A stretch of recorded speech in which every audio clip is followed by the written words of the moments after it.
ট্রাম্পের শুল্ক নীতির ধাক্কায় টালমাটাল বিশ্বের বিভিন্ন দেশের পুঁজিবাজার। প্রায় সব দেশেই এর প্রভাব অনুভূত হচ্ছে। সোমবার মার্কিন বাজারের তিনটি প্রধান সূচক এক বছরেরও বেশি সময়ের মধ্যে সর্বনিম্নে নেমেছে। S&P 500 প্রায় 12 পয়েন্ট কমে 5062 পয়েন্ট, আর ডাউ জোন্স ইন্ডাস্ট্রিয়াল অ্যাভারেজ পড়ে গেছে 349 পয়েন্ট। তবে ন্যাসড্যাক কম্পোজিট 15.48 পয়েন্ট বেড়ে হয়েছে 15,603 পয়েন্ট।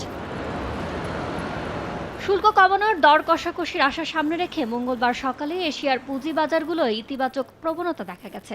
1.5 বছরের মধ্যে সর্বনিম্নে নামার পর এদিন জাপানের নিক্কে সূচক বেড়েছে 6.5%। দক্ষিণ কোরিয়ার কসপি সূচক 2% বেশি বেড়েছে।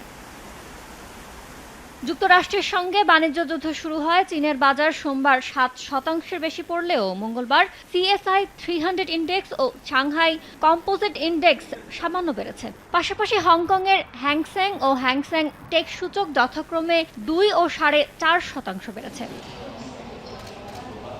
তবে ইন্দোনেশিয়ার পুঁজিবাজারের প্রধান সূচক জেকেএসসি 9.2% কমে 2021 সালের জুনের পর সর্বনিম্ন পর্যায়ে নেমে যায়। এতে আধ ঘন্টার জন্য বাজারের লেনদেনও বন্ধ হয়ে যায়। পাশাপাশি দেশটির মুদ্রার মানও প্রায় 2% কমে সর্বনিম্নে নেমে এসেছে।